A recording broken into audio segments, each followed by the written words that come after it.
बंजर जमीन में अनाज न उपजे देखकर मतलब ही ना होला कि तुम्हें इंसान के खून डाल के सिंचाई कल जाओ। मेहनत करके दू वक्त के रोटी कमाए वाला केहू के दुश्मन ना होला। अजय ओकर दुश्मन होला वो हमारा और हमारे बाप के दुश्मन होला।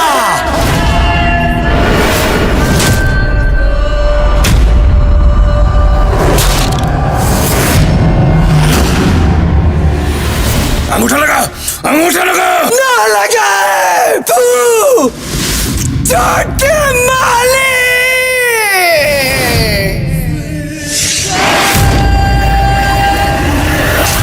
आँखों के पहन के जेवर दिखावा तारू तेवर। 5 फीट हाइट बबीता भर के घाघरी। 5 फीट हाइट बबीता भर के घाघरी। छौकता दिल लागे कूद जाई बहरी। छौकता दिल लागे कूद जाई बहरी।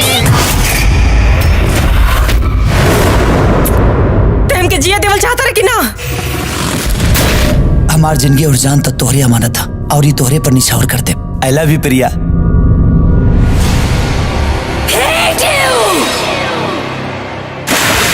राजदेव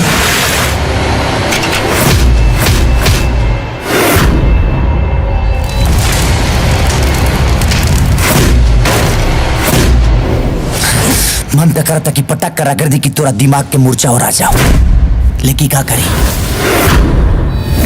दिल बुरा मान जाए। करिया करिया रसगुल्ला रसदार राजा जी। करिया करिया रसगुल्ला रसदार राजा जी। एको करिए सिवा द सलवार राजा जी। एको करिए सिवा द सलवार राजा जी। एको करिए सिवा द। मेरा राशि का नाम है खेदुआ। खेदुआ कौन ब्रांड के कुकुर का नाम है जी? Shut up! I'm not कुत्ता। जब तक ले गांव की समस्या ठीक से निपट ना जाए तब तक ले शादी ना हो।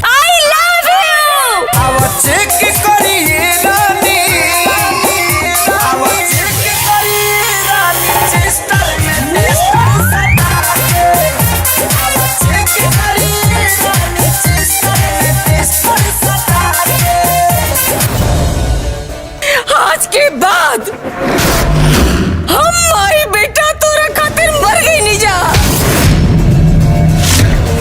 और रउआ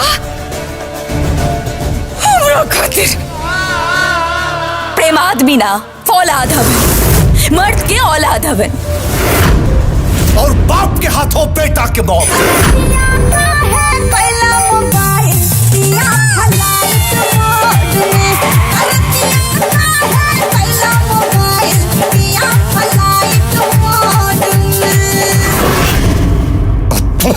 ये थूक के अमृत समझ के चाट ले।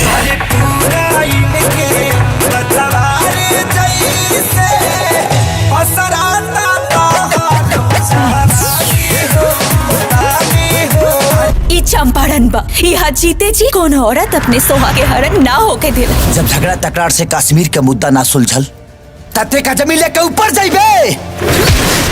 जब कहा तानी के बीच में बात करत तानी तब मत आओ, समझ में नहीं क्या बात। दिल नाही देबू ऐसन लागल तो से मिल के। बन गईलू जान बाकिर प्यार में पिघल के। मन गईन तोहरे नवाबी के। मन गईन तोहरे नवाबी के। दिल के खोल दिल ताला बिना चाबी के। दिल के खोल दिल ताला बिना चाबी के। और गरीबन के मुंह से निवाला छीने वाला नो राक्षसन के सर्वनाश कर दी।